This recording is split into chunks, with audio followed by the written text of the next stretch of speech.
sister recommended that I go see a different advisor within her program, within the business program. And I met with one, and her name was Sherry Brown, and she was fantastic. She like looked at all my strengths and she said, you know, you're going to get in, like there's so many different schools, like let's look at, you know, what things you've done well, like what extracurriculars you've done. And it was such a nice experience to hear that change. And she only sat with me for a couple of sessions, but that made such an impact. Like this, our conversations maybe happened more than a decade ago. And so I think it really highlights kind of our power to really cultivate the student experience and to really shape the academic journey. And I'm excited to dive in more with all of you about, yeah, what we can kind of all do when we have those one-to-one interactions with students. And it's really nice that Sherry is actually still at U of T and still doing that work, which is awesome to see. Yeah, so I'll read the land acknowledgement. Humber College is located, or Humber Polytechnic is located within the traditional and treaty lands of the Mississaugas of the Credit, known as the Dobie-Gogue, the place of the alders, in Mississauga language. The region is uniquely situated along the Humber River watershed, which historically provided an integral connection for Anishinaabe, Haudenosaunee, and Wendat peoples between the Ontario Lakeshore and the Lake Simcoe, Georgian Bay regions. Now home to people of numerous nations, Dobie-Gogue continues to provide a vital source of interconnection for all. So today we're going to focus on 4 learning outcomes. We're going to talk about how we can identify common barriers to help seeking faced by South Asian and Latine students. We'll talk about applying culturally responsive strategies that foster trust and validation. Talking about developing proactive advising practices to normalize and encourage help-seeking behaviors. And we'll reflect critically on our own professional approaches to align with equity-minded, strengths-based, and culturally responsive frameworks to promote student success. And to start off, we will start with a mentee. And I'm going to change my page and hopefully it works great for all of you to sign up. The Mentee code is at the top, and you can join mentee.com and use the code to enter.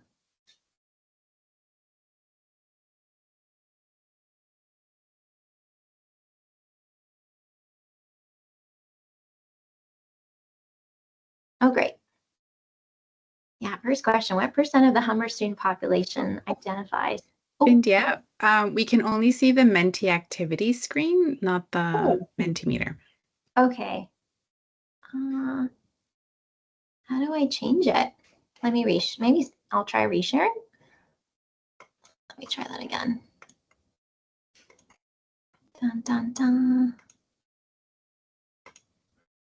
Share. Do you see the question? Yes. Okay, great. Okay. And do you see the responses? Yes. Oh, good. Okay. All right. I will let a few, we've got about 35 folks with us, so maybe I'll wait till we've got about 20 responses.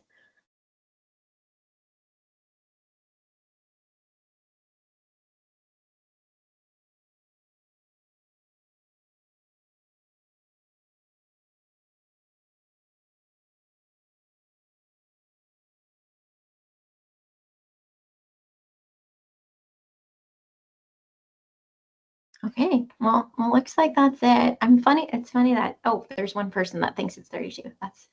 That's good. Okay, here's the answer.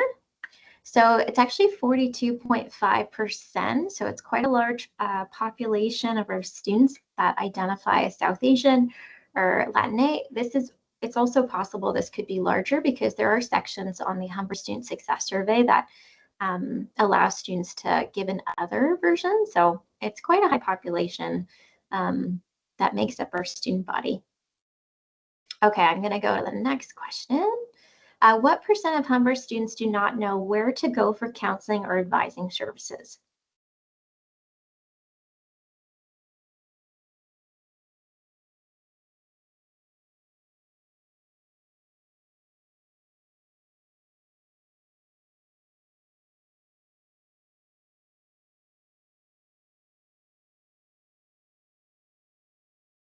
All right.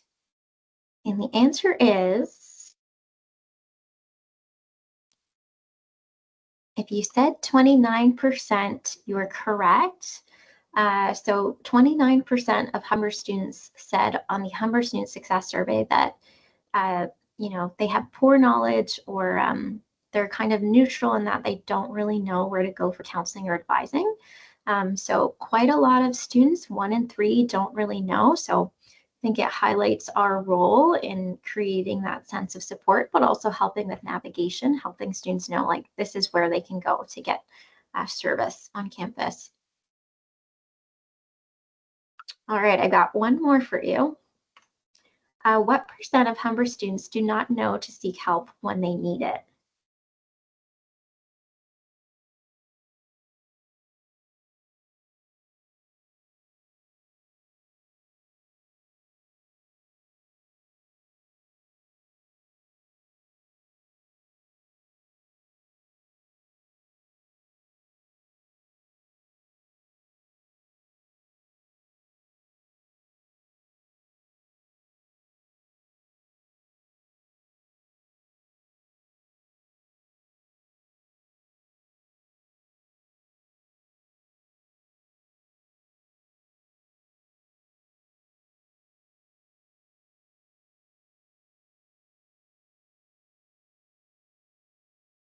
All right, answer is, if you said 21%, yeah, so about 1 in 5 students, they don't actually know to seek help when they need it, or have trouble making that decision to seek help. So another important consideration, that students are hesitant or can't recognize the signs. So yeah, we'll talk more about how we can be more mindful of that in working with students. We'll come back to Menti, but we'll go back to our presentation for now. Click through. Okay.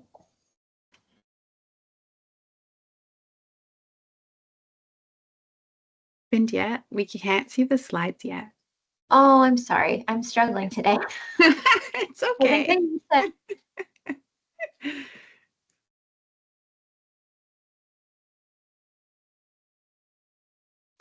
And then I left the call. Oh. I think I need to reshare every time I switch screen. Okay, I got it.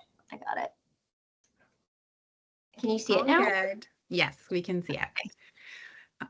So Bindi and I really wanted to have this conversation with folks, mostly because there's two important frameworks or documents that are circulating around Humber that are important and really anchor some of this conversation. So we have the new building, I guess newish, Building Brilliance. So really thinking about how we can craft an unparalleled student experience and think about building students' employability skills, and that's within the curriculum, inside and outside of the classroom. And then we also have the Student Success and Retention Framework, which is using Lizio's 5 senses: a sense of capability, connectedness, purpose, resourcefulness, and academic culture. So thinking about how we can use these frameworks and guiding documents as to helping us promote help-seeking behaviors for students so that we can retain them, support them, and help them achieve those academic goals that they set when they enroll in our programs and come to Humber Polytechnic. So for our next slide,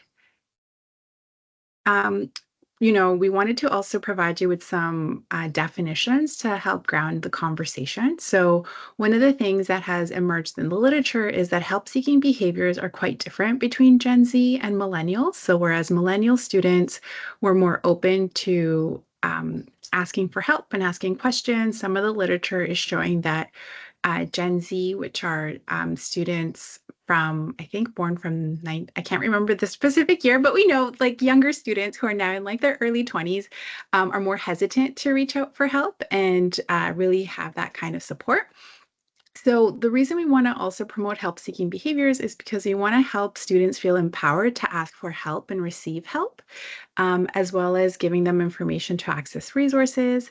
And then also help-seeking behaviors help students understand complex topics, as well as receive support and guidance from others. So really, at the end of the day, it's helping students understand that they don't have to do things alone. So whether that's if they're struggling academically, they're struggling with career options, finances, any situations that they're facing while they're here at Humber Polytechnic. It's important for them to know that there is a community of support out there to help them connect with resources and achieve those goals.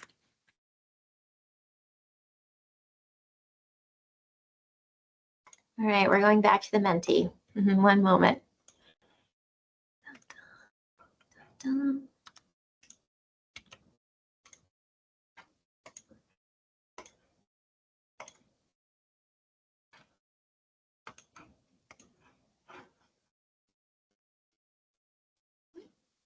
So Stephanie and I want to do a bit of a brainstorm question to ask, what barriers or challenges maybe prevent our students from seeking help? And yeah, please feel free to add your responses.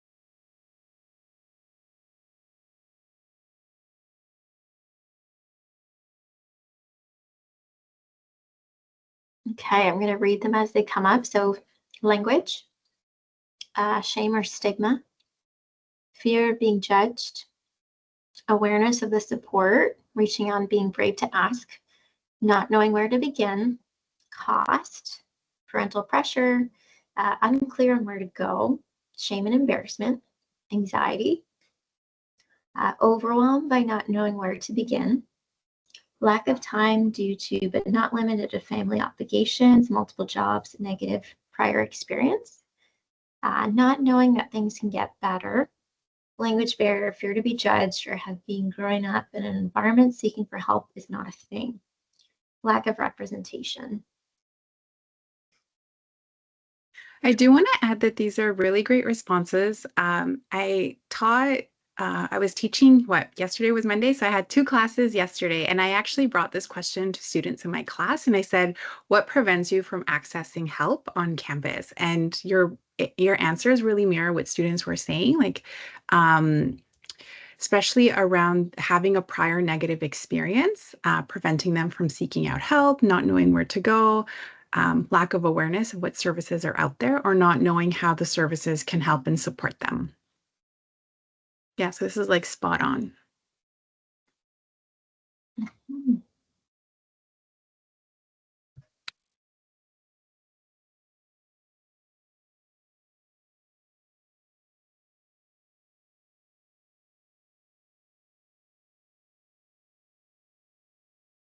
Yeah, there's also a lot of similar themes that folks have said.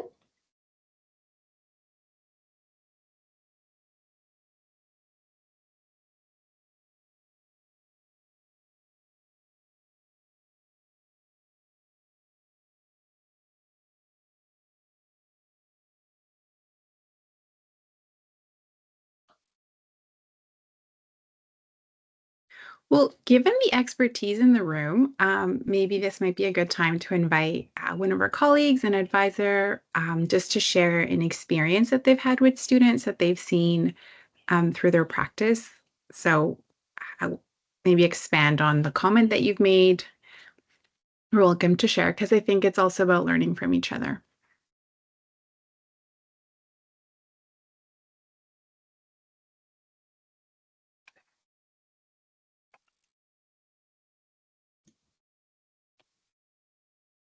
Oh, yes, go ahead.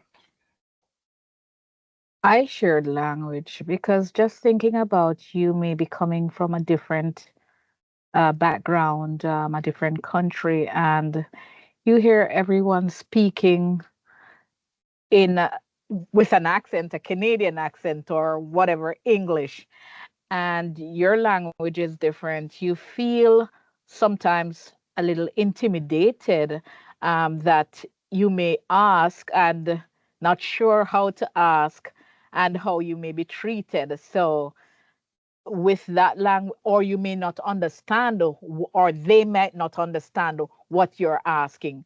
So it's a lot of folds there, trying to get that help. And rather than presenting yourself out there to feel embarrassed or someone to shun you, you just decide, you know what, let me try and navigate it on my own. And that is what I've seen with students. So what I've had to do sometimes when I realize that they have a difficulty with the language, I sometimes create body language so they can see that I'm into them and wanting to understand and willing to understand what they're trying to say.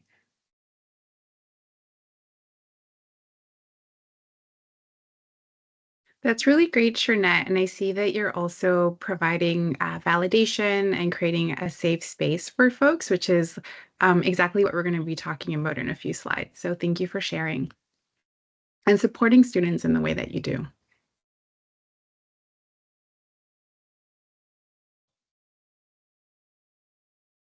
Oh, yes. Go ahead, Michelle. So two things I've seen recently with students.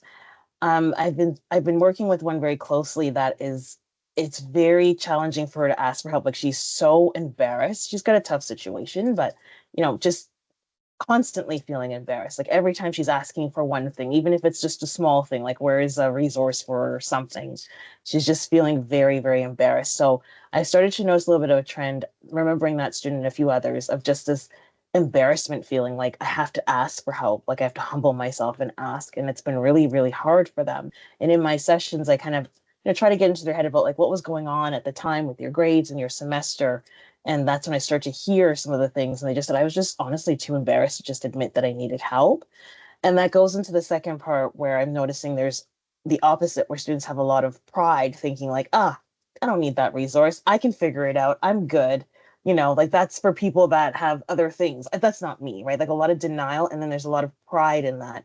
And again, coming back to humbling themselves to just say, you know what would it look like if I just tried this or researched this or called or just sent an email just to get more information.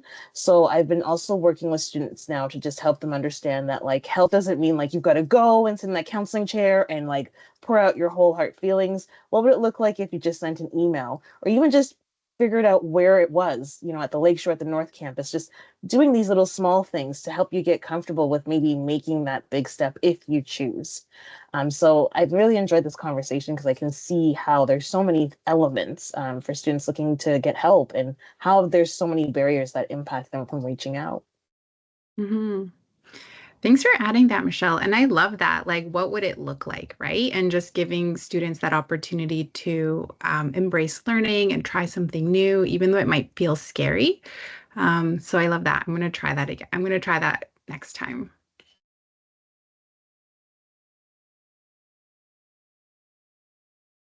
We have some great comments as well. Crystal said, some learners have a fear of disappointing others, including faculty, program coordinators, advisors.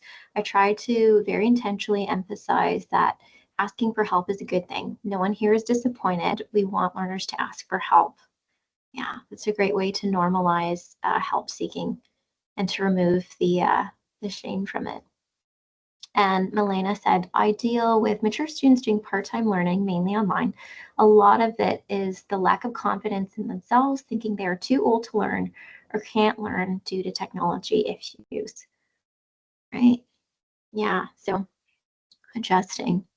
And then Shernette also added, also, some students may have been told that they are stupid and that they ask stupid questions depending on their cultural background. So I usually tell them that there is no questions as a stupid question. It's a very good point. And Vanessa adds, I remember a student sharing that they were scared to join a workshop to support their success because they weren't sure if they were going to be judged and told what to do. I think sometimes we assume that seeking help is simple and forget that there may be a lot of fear associated. Yeah, great point. Great point. All right, well, I'm excited to keep diving in. Stephanie and I both in our research work kind of focused on certain populations. So we wanted to share with you just kind of what we found in the literature about help seeking for certain student populations. Present. And just to check, Stephanie, you can see the screen, right? Yes. Awesome. Okay, and you know what? A lot of the ones are really, you've already highlighted in our discussions, but I'll just highlight too, like that lack of knowledge and skills to recognize mental health and need for help comes up a lot in the literature when it comes to mental health. So folks don't know what symptoms are for mental health or to recognize that help is needed. So oftentimes what we see in mental health services is that they delay the help until it's quite pressing and more of a crisis emergency response. And then they seek help, and really, like, help seeking should have been initiated much earlier. Folks have highlighted this. Mental health is stigmatized. So in the South Asian community, mental health is not talked about. It's a taboo topic. There's a lot of labeling that happens around mental health if you seek out help. So you might be labeled as crazy or weak or just a lot of negative labeling that deters help seeking. And studies do show that statistically, help seeking is decreased, especially if folks feel a sense of self stigma. So if they internalize the things that the community says, they are less likely to seek help for services. Folks have also mentioned this. There's a sense of self-reliance, so a want among students to be independent, to manage things themselves. Another interesting part is about race and ethnicity of the practitioner. So there are assumptions that if they meet with someone of the same background who is South Asian, that they're going to understand their cultural upbringing. So I think this, highlights, can we do matching when possible for different practitioners, but also can we demonstrate to students our own cultural competence or have conversations about that as well? And then also there's a preference for informal support. So similar to me, like the first person that they turn to is their family and friends for what to do rather than professional help. So how can we also leverage relationships in that way to have our students role model behavior, but also work in more of a family kind of centered model to support learners? I'll pass it over to Stephanie. Thanks, Bindia. And you'll also see some of the similarities experienced by Latinx students. So Latinx students are those from Latin American backgrounds, and may include the Caribbean as well. And similar to South Asian students, like, we don't want to say that the concerns are the same, but it's interesting that there are similarities. So with Latinx students, research has shown that similar to South Asian students, hesitation for asking for help there's cultural norms around that. So Latinx students see family as either the primary health support provider. And also within families and culture, there's a stigma of asking for help. So you want to keep things within your family, not really go externally. There's also research that shows Latinx first generation students, so those who are either first in their family to attend college, find it difficult to interact with professors. So it might then be difficult for them to reach out for help, or, especially as professors who they see in their courses, they don't know, when to ask for help in classes. Like, I could even just give you an example of, when I teach, I do a lot of student engagement and activities. And sometimes when I ask students, like, are there any questions about this activity? Like, what are you struggling with? Or I might not even say that. Like, I just say, like, what questions do you have? And like, it's radio silence, right? Like, no one wants to ask that question and be the first. So other pieces on the literature is that because students don't know what the services offer, they believe that the resource, so in the example here is that the mental health resource lacks value for them. So they feel that the service doesn't listen to their concerns or understands their concerns. And then the last one is that, students perceive services, they lack awareness of the service, how it can support them. And similar to South Asian students, they will then seek out and be connected to a service, or I guess mental health service, especially when they're experiencing like a crisis, right? So rather than having it be an intervention, it's already at a point where it's at a crisis, and that's when they're able to can get connected to that service.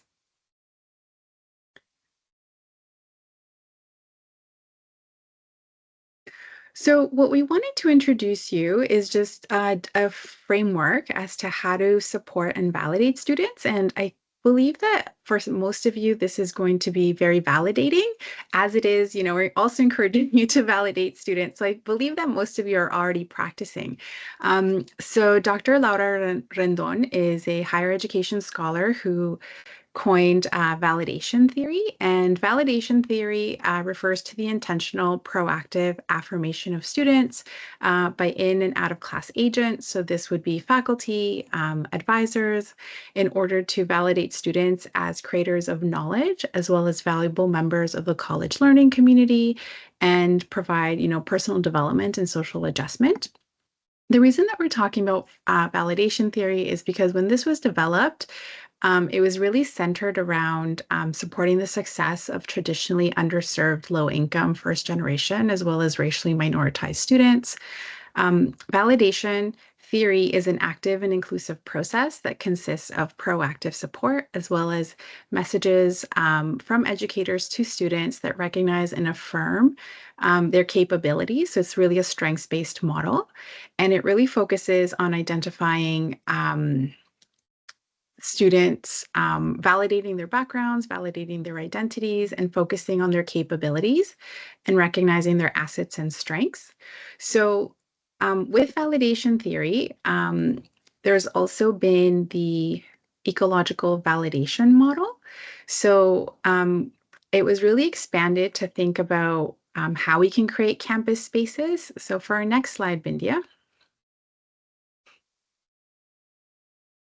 So the ecological validation model really sees students having to navigate multiple resources on campus. So on the screen, you will see that, there's a student with a backpack, and there's all of these different services that are available. And I can see Crystal showing in the chat, like with appreciative advising. Yes, so there's a lot of parallels with appreciative advising.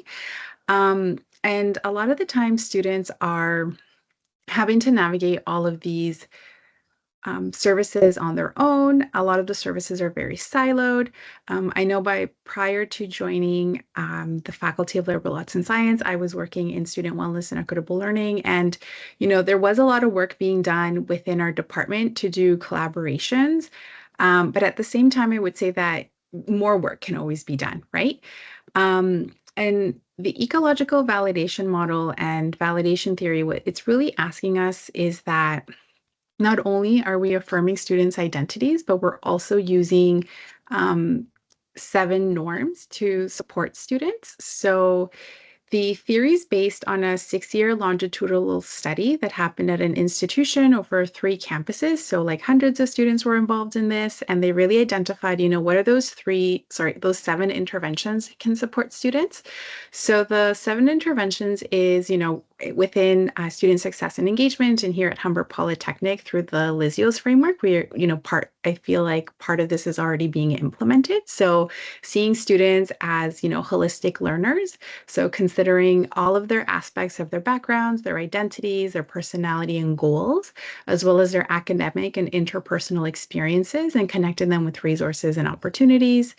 The next is being proactive. So rather than placing the onus on the student to reach out for help, it's actually flipping that and saying that it's the role of the institutional agent, so the educator, the advisor, the faculty member, to regularly reach out to students to build relationships as well as address challenges and identify opportunities. The model also helps us and invites us to adopt a strengths-based orientation. So a lot of the time when we're talking about help-seeking behavior, a lot of the blame is placed on students. Like students should know how to ask questions. Students should just do this. And with this framework, we're really focusing on their cultural assets, talents, and skills, as well as the personality traits that students bring with them to the campus, and really primarily focusing on the assumed challenges that at-promise students may face. And then we then have identity conscious, so intentionally considering students' identities. And then the other piece of the framework is that it has to be developmental, so involving students throughout the process. And that's actually from admissions to graduation. So thinking again of this holistic of a holistic experience. And then also being collaborative, so being able to build connections across various campus services. So this framework is inviting advisors as well as faculty and folks just from around the community to work together. So rather than, provide multiple services and multiple programs, it's ensuring that services are aligned and we're working collaboratively across departments and programs. And then the last piece is around, oh, no, that was the last piece, sorry. And then, yeah, so it's really just a model to really think about how we can be actors and agents to support students while they're here at campus throughout their studies. And, then what might this mean then specifically for advising? So if we were to apply the ecological validation model, one of the things that it promotes is early and ongoing advising. And while this may be challenging, especially because of, there's only so many advisors per student, it's really thinking about how we can create different touch points with staff. So using faculty, using advisors, using staff to really support students throughout their journey. And then really extending topics not beyond academic planning, right? So a lot of the time students are invited to these advising meetings to just talk about, their status in a course, but really being able to build authentic, meaningful relationships. And it encourages different topics. So like, what are students' emotional needs, checking in on their well-being, providing learning strategies so that they can then meet those academic goals. And some of the features of the proactive advising that can then go with the ecological validation model is bringing in students to do some self-reflection and self-assessment to really establish what those goals are and what they can do to get there. Also using advisors and the skills and experience that you have to really support students with creating a plan for their time here at Humber Polytechnic. And then the other piece is really having advisors provide emotional and interpersonal support. So being those trusted folks on campus that students can turn to when they need help and support.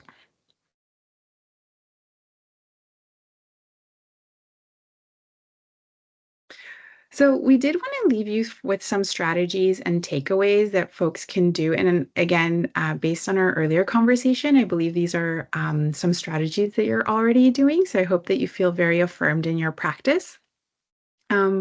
So for the first one, it's being able to promote and offer support in multiple languages. So, one of the things that I noticed, especially when I was working in student wellness and equitable learning, is just the hiring of identity-based staff.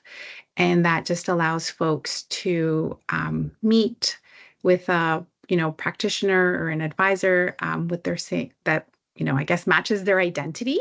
In my own research, I know within my dissertation research, there was a lot of students who talked about reasons that they didn't reach out for help and said, when I went there, no one was from Latin America, so then they couldn't help me and provide that support. So the research has shown that if we can provide advertising, promotions in different languages, and I've seen actually the City of Toronto doing some of this work, then it actually encourages folks to access those services. The other way that we can support students is by helping them feel acknowledged and recognized. So again, seeing them as whole. This goes to any faculty colleagues in the room, but faculty can actually act as a driver or a roadblock.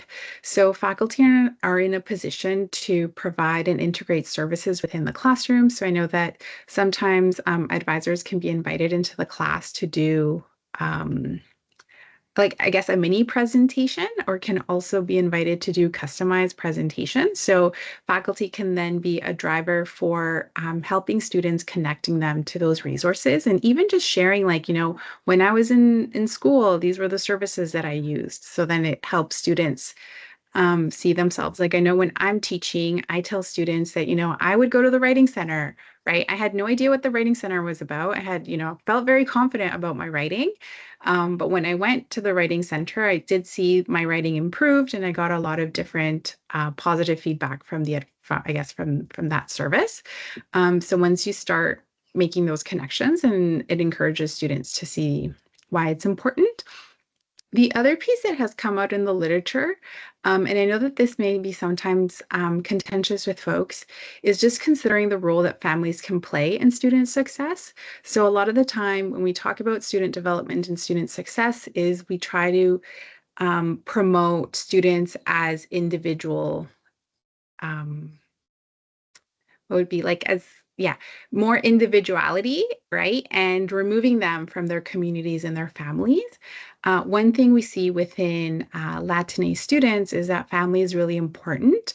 So if we start to consider the roles that families play in student success, whether that's, involving them in orientation, or letting students know that, maybe a family member can attend, or, creating some type of framework where we say that it's okay for families to be involved, then it really can, research has shown that it does promote student success and can really help provide and destigmatize asking for help.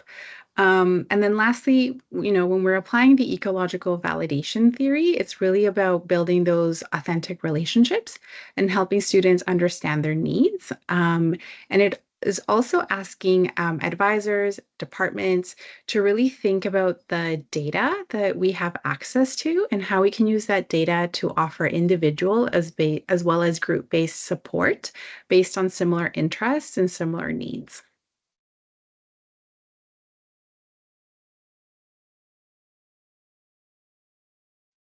So to continue our discussion, we wanted to do a quick case study. So I'll read it to you. A professor asks you to come to their class to give a 5-minute pitch on academic or career advising. In class, there are 2 racialized students that you are aware of. Priya, a South Asian student who feels family pressure to complete a science program for a specific career path. And Santiago, a Latinx student who has attended an advising session before, but doesn't want to attend future sessions because they feel misunderstood. So with this in mind, what would you want to say in your 5-minute presentation to foster help seeking?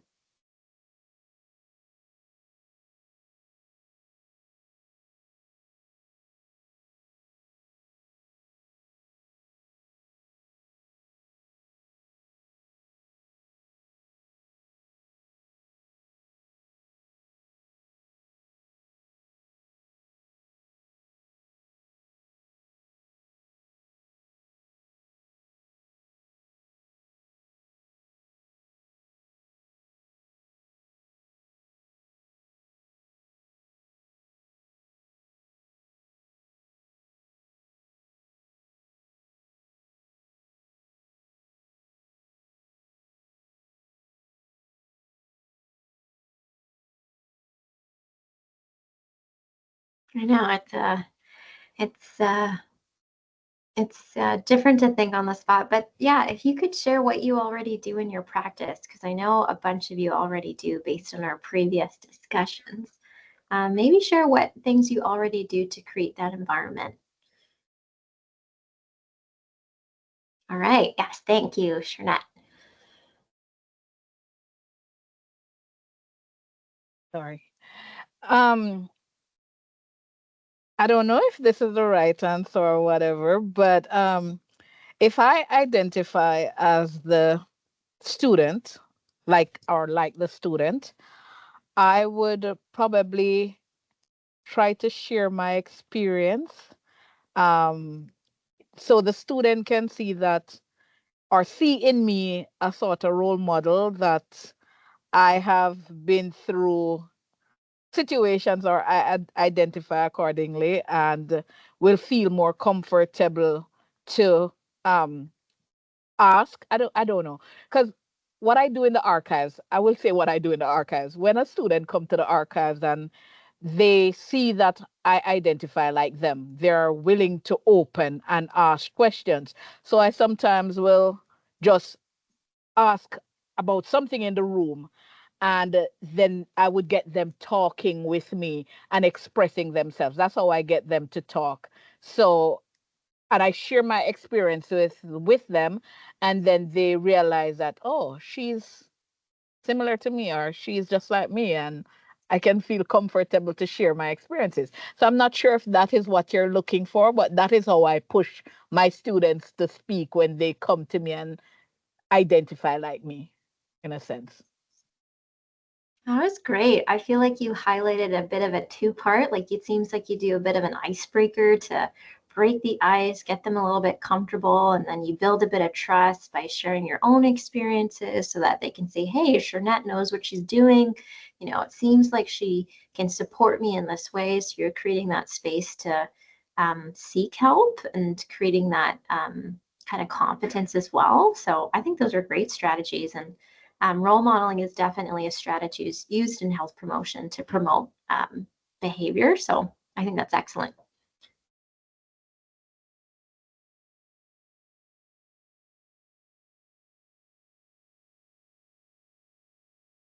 Anybody else want to share what they would do or what they might share about service or?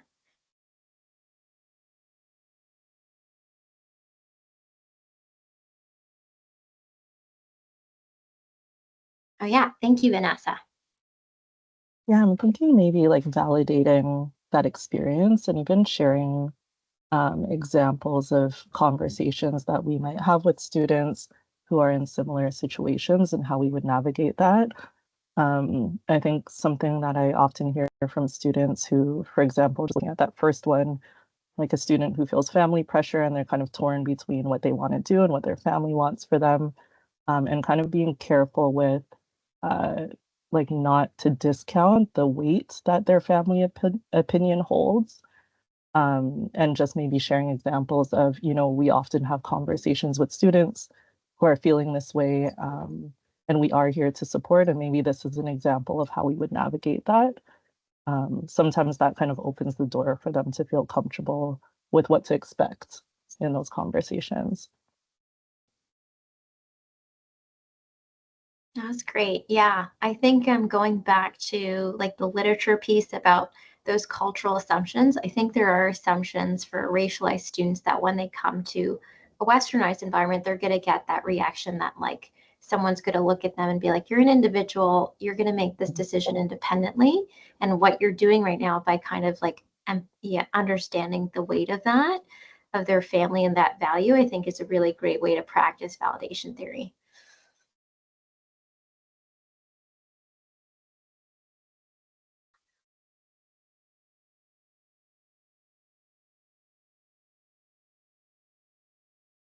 All right, I just wanted to give space if anyone else wanted to share.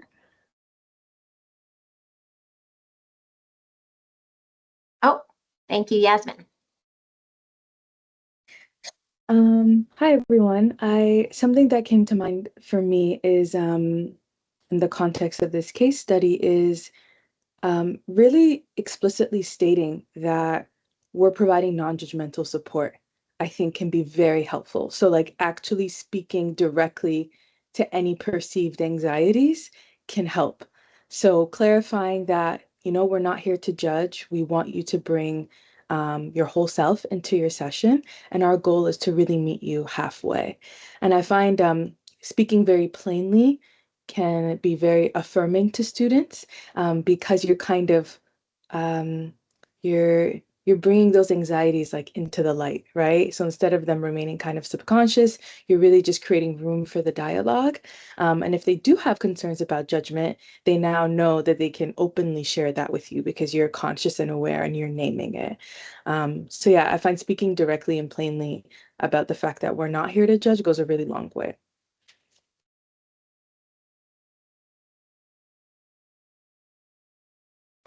That was an excellent example of being proactive too, that kind of off the stage, you're saying we're not being judgmental. And the simple language part is really great too, because I think, you know, students they're getting all this information because they're here to learn. And I think we can help facilitate things when we think about just being very clear and simple about what support we can offer. That's a great point. Oh, there's comments. Eliza. So with Priya, she says, I had a similar student experiencing pressure from family. I acknowledge their experience and emphasize that their appointment is the space where they have the opportunity to explore their goals without any judgment. That's excellent. Excellent validation. Crystal also added, so the example with Santiago, if I was in a class and a learner shared that, I would acknowledge that some people click, some people don't. And if they want to meet with a different person in a service area who they think might understand them, that better is okay.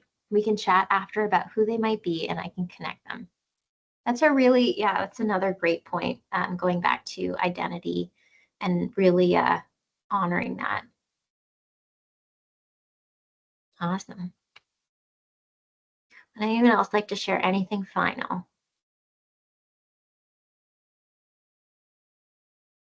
That's great. Okay, I'm going to switch. That is awesome. I have one more Menti activity for us to wrap things up.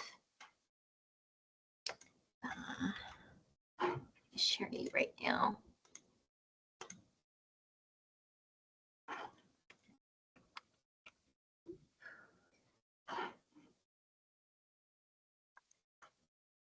All right. All right, we have a last question just to kind of share our tidbits. How will you adapt or maybe validate or continue, because it seems like everyone's doing great practice, your advising approach after completing this session?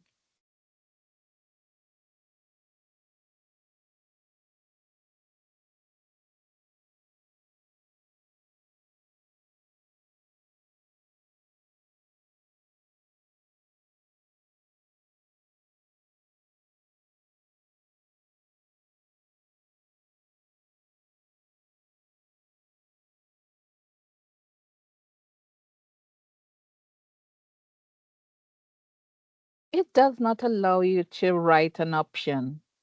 Oh no, that is. So it just says responses with votes, responses without votes. Oh, I'm sorry. I must have set it up wrong. All right. Well, we'll have to pivot. Does anyone else want to do a final share of what they will maybe continue doing in their practice? Or we Or could write it in the chat. you can also write in the chat. The question, yeah. Yeah, that's great, Shernette.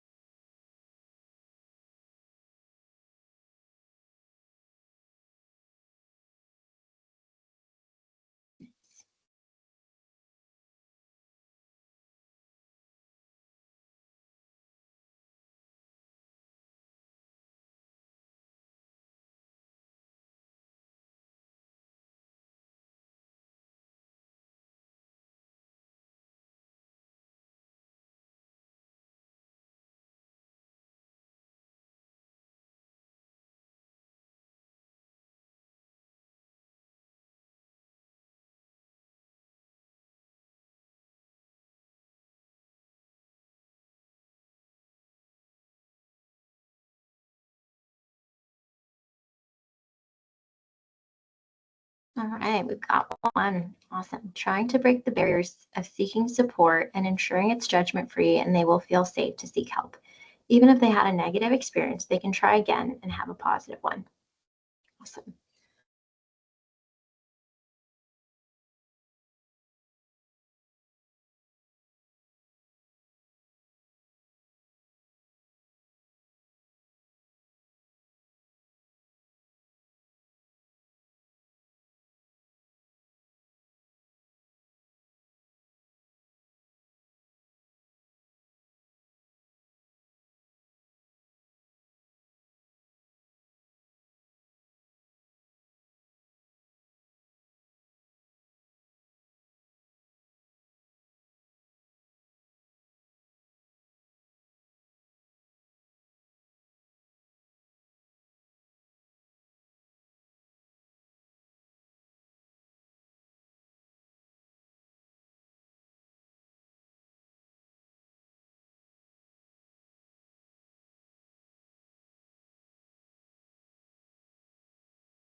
All right, I'm feeling like a wrap up might be good. Stephanie, sorry, were you going to add a piece? Oh, I was just going to add and say how amazing it was to hear that the way that folks are supporting learners on our campus, especially around, validating their lived experience, building trust by sharing those connections, or sorry, personal experiences to make those connections. And then also just communicating that the services we offer are non-judgmental. So these are all really great ways to promote those help-seeking behaviors. So folks should just be very proud of the work that they're doing and ways that they're supporting students.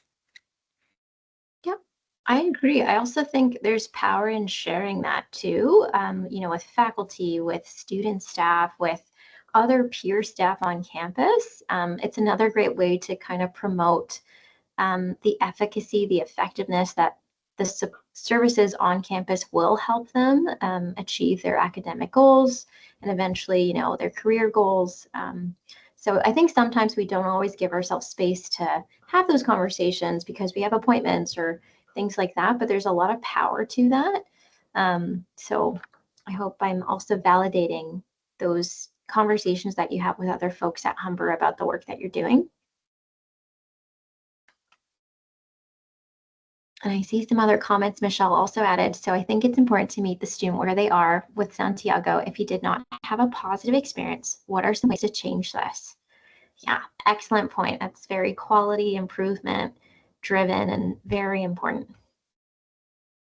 Shernette, present a welcoming demeanor to let students know that I am available for conversation. Yeah, another great piece about body language. And then Crystal mentioned, yes, I'd want to learn more, but mindful that in front of the class might not be the right environment. The content might be too personal, but invite Santiago to chat after. Yeah, that's a great point about environment and how you can create a safer space, is thinking about what is the best space that you can do, and that we do have that flexibility to invite folks later on to have discussions or in a more private space. That is awesome.